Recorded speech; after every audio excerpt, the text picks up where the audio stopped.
प्रधानमंत्री मोदी मिशन बिहार पर हैं। प्रधानमंत्री मोदी ने सबसे पहले पटना में नए एयरपोर्ट टर्मिनल का उद्घाटन किया। इसके साथ ही बिहटा एयरपोर्ट के न्यू सिविल एनक्लेव का शिलान्यास किया। प्रधानमंत्री बिहार दौरे पर दोनों दिन में कुल 50,000 करोड़ की सौगात देंगे। इस समय प्रधानमंत्री मोदी एयरपोर्ट से बीजेपी मुख्यालय तक रोड शो कर रहे हैं। उसकी तस्वीरें भी हम आपको दिखा रहे हैं। इस दौरान सड़क के दोनों ओर खड़े लोगों ने हाथों में तिरंगा लेकर भारत माता की जय के नारे लगाते प्रधानमंत्री का स्वागत किया। पीएम मोदी ऑपरेशन सिंदूर की कामयाबी के बाद पहली बार बिहार दौरे पर पहुंचे हैं। वो हर मंच से ऑपरेशन सिंदूर का लगातार जिक्र कर रहे हैं और लेकिन के बाद विपक्ष इस पर प्रश्न उठा रही है। विपक्ष एक सुर में सेना के शौर्य का राजनीतिकरण करने का आरोप लगा रही है। बिहार से पहले प्रधानमंत्री मोदी आज पश्चिम बंगाल के दौरे पर थे, जहां उन्होंने ऑपरेशन सिंदूर के जरिए पाकिस्तान पर हमला बोला। साथ ही ममता सरकार पर भी निशाना साधा, जिसके बाद ममता बनर्जी ने पलटवार किया है। इधर मोदी सरकार के समर्थन में बयान देने वाले कांग्रेस सांसद शशि थरूर के बयानों को लेकर कांग्रेस डैमेज कंट्रोल में जुट गई है।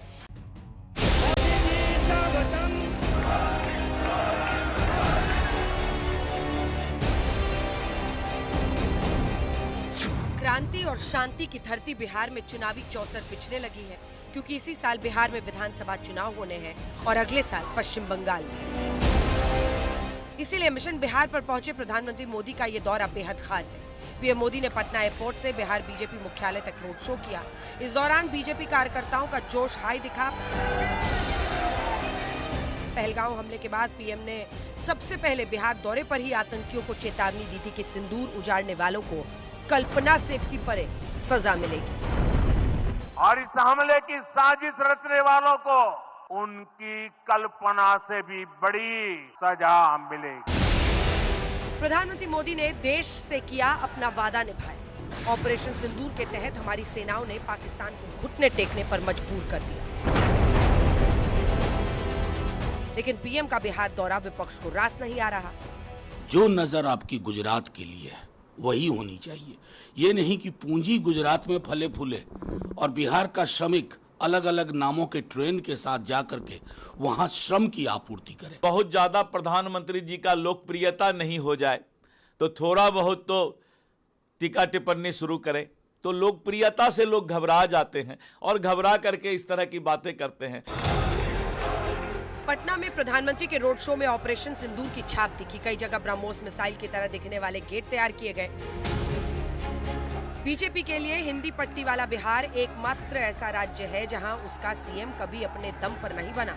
मोदी मैजिक के बावजूद बिहार में बीजेपी 11 साल बाद भी नीतीश के ऊपर ही निर्भर है। इसीलिए आज पीएम मोदी पटना में ही रात्रि विश्राम कर बिहार बीजेपी के साथ रणनीति पर चर्चा करेंगे। पीएम मोदी बिहार से पहले पश्चिम बंगाल के दौरे पर थे। प्रधानमंत्री मोदी ने सिंदूर खेला वाले राज्य पश्चिम बंगाल से ऑपरेशन सिंदूर पर पाकिस्तान के आतंकवाद पर प्रहार किया। भारत माता की। पीएम ने अलीपुरद्वार की रैली में कहा कि सेना ने पाकिस्तान को सिंदूर की शक्ति का एहसास करा दिया। वहीं उन्होंने ममता सरकार पर भी निशाना साधा। आतंकवादियों ने हमारी बहनों का सिंदूर मिटाने का दुस्साहस किया। हमारी सेना ने उनको सिंदूर की शक्ति का एहसास करा दिया। पाकिस्तान समझ ले 3 बार घर में घुस करके मारा है तुम्हें।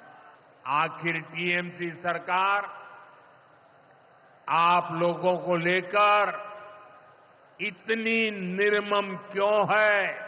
यहां की निर्मम सरकार के जितने उदाहरण दो वो कम है। पीएम के दौरे के बाद मुख्यमंत्री ममता बनर्जी ने मोर्चा संभाला। उन्होंने पीएम मोदी पर जोरदार पलटवार किया। बंगाल का मिट्टी का इज्जत को मिला दिया। ऑपरेशन सिंदूर में हमारा विरोधी दल चला गया विदेश में और आप इधर में घूमते हैं और खाली पब्लिसिटी करते हैं। वहीं कांग्रेस लगातार पीएम मोदी पर हमलावर है। कांग्रेस सांसद जयराम रमेश ने सोशल मीडिया प्लेटफॉर्म एक्स पर लिखा, कांग्रेस लगातार प्रधानमंत्री की अध्यक्षता में सर्वदलीय बैठक और संसद का विशेष सत्र बुलाने की मांग कर रही है, लेकिन अब सुनने को मिल रहा है कि 25-26 जून को आपातकाल की 50वीं वर्षगांठ पर संसद का विशेष सत्र बुलाया जाएगा। ये मुद्दों से ध्यान भटकाने का एक और क्लासिक उदाहरण होगा। एक तरफ जयराम रमेश सीजफायर के ऐलान को लेकर ट्रंप के बहाने पर मोदी सरकार पर बरस रहे हैं, वहीं उन्होंने पहलगाम हमले के आतंकियों की तुलना विदेशी दौरे पर गए प्रतिनिधिमंडल से कर डाली। राष्ट्रपति ट्रंप सिर्फ टैरिफ की बात करते हैं और हमारे प्रधानमंत्री सिर्फ तारीफ की अपेक्षा करते हैं। सिर्फ ऑपरेशन सिंदूर का श्रेय ले रहे हैं, उसका राजनीतिकरण कर रहे हैं, यहाँ वहाँ रैलियाँ कर रहे हैं, फिल्मी डायलॉग दे रहे हैं, डायलॉग बाजी हो रही है। जो पहलगाम के आतंकवादी हैं उन्होंने 4 आतंकी हमले कराए हैं 18 महीने में, आज वह यहाँ वहाँ घूम रहे हैं। हमारे सांसद भी यहाँ वहाँ घूम रहे हैं और आतंकवादी भी यहाँ वहाँ घूम रहे हैं। तो यही तो गंभीरता से हम ये सवाल पूछ रहे हैं, इन सवालों का जवाब नहीं देते हैं। कांग्रेस प्रवक्ता रागिनी नायक ने भी बीजेपी पर ऑपरेशन सिंदूर के राजनीतिकरण करने का आरोप लगाया। एक चुटकी सिंदूर की कीमत आप नहीं जानते नरेंद्र बाबू, आप उस पर सियासत कर रहे हैं और कैसे आप ये जो कालनेमी का मायाजाल ऑपरेशन सिंदूर को उसमें फंसाना चाहते हैं और राजनीतिक फायदा लेना चाहते हैं, तो उस जाल में आप खुद ही फंसेंगे। इधर कांग्रेस सांसद शशि थरूर को अपनी ही पार्टी से हमले के बाद सफाई देनी पड़ रही है। दरअसल थरूर ने पनामा दौरे पर कहा था कि मोदी सरकार ने पहली बार सर्जिकल स्ट्राइक की, जबकि कांग्रेस की आधिकारिक लाइन है कि यूपीए सरकार में कई बार पाकिस्तान के खिलाफ सर्जिकल स्ट्राइक्स की गई थी। आज उन्होंने जो पोस्ट करके बता दिया कि नहीं, ऐसा नहीं कहा था कि पहले सर्जिकल स्ट्राइक्स नहीं हुई थी, तो बात वहीं खत्म हो गई। बीजेपी तो हमेशा मौके की तलाश में रहती है कि विवाद कहाँ कहाँ पैदा कर सकती। वहीं रियाद की धरती में AIMIM अध्यक्ष असदुद्दीन ओवैसी ने एक बार फिर पाकिस्तान को लताड़ लगाई। उन्होंने कहा कि पाकिस्तान से ज्यादा प्राउड मुस्लिम भारत में है। Most unfortunate part is that Pakistan gives out a wrong message to the Arab world and to the Muslim world that we are a Muslim country and India is not a Muslim country. There are 240 million proud Indian Muslims living in India.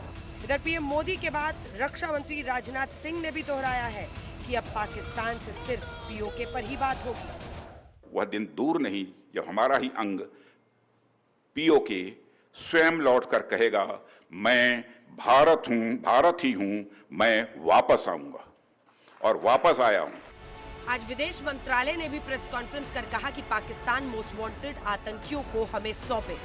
At the same time, we are clear that talks and terror don't go together. On terrorism itself, we are open to discussing the handing over to Pakistan, to India, of noted terrorists whose list was given to Pakistan some years ago. I would like to underline that any bilateral discussion on Jammu and Kashmir will only be on the vacation of illegally occupied Indian territory by Pakistan. Operation Sindoor को लेकर राजनीतिक बयानबाजी भी जारी है, इसीलिए फिलहाल इस पर सियासी विराम लगता नहीं दिख रहा। आज तक ब्यूरो।